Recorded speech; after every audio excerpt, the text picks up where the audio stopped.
I just love the sound of rain on the surface of the tin. That's a sound that is quite nostalgic.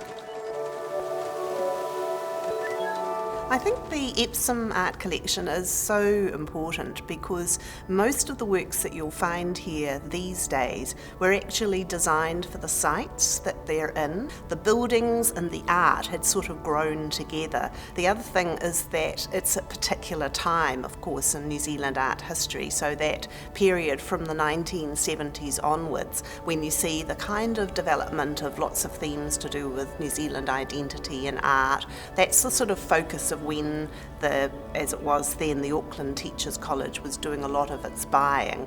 Those sorts of things mean that they're really outstanding pieces by leading artists like Gretchen Albrecht, Patrick Hanley, marvellous people who were the very top artists of their time. At the time I did the downpipe, that sculpture, the sort of significance, or my thinking was, I really don't like murals on the sides of buildings. I'd rather have some sort of construction or architectural which ties in with the environment, with the site itself. And that idea of the large guttering again was a casual thought, and it's often those first thoughts that for me work really well.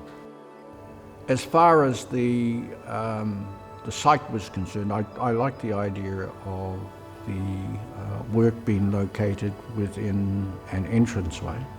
It's important that this vista or this perspective gives them sufficient information to actually engage with. It was Jeff Thompson's work that really sort of got me thinking about this notion of what I've called built pedagogy, which is this idea that the buildings that we build and inhabit and the spaces within which we sort of dwell are a really sort of wonderful reflection and resonate with ideas about education and what we think is important about education. He takes a very mundane and ubiquitous, but often invisible, sort of and quite technical part of a structure of a building, which is drain pipes. Produces a quite whimsical and playful notion of drain pipes. Jeff's work, which kind of highlights an aspect of a building, is very similar to what we do here at the campus, which is to highlight the kind of pedagogical science of teaching and learning. I can't imagine any of the spaces within the faculty without art in it. It's really clear that the art has a presence, and it's great to see people pausing beside works and walking back to them and thinking about them and so on.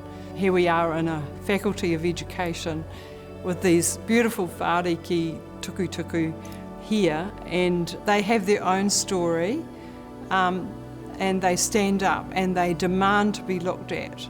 And I don't think that will stop wherever they are.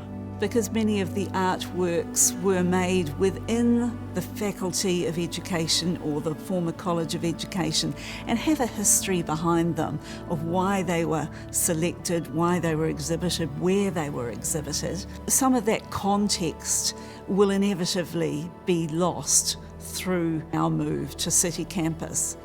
Although these have fulfilled a particularly valuable role out here, I think, in humanising what have been a lot of, grey, fair-faced concrete walls, they've also, I think, come into their own because they are part and parcel of now the history of the visual arts and how they've been taught in Auckland.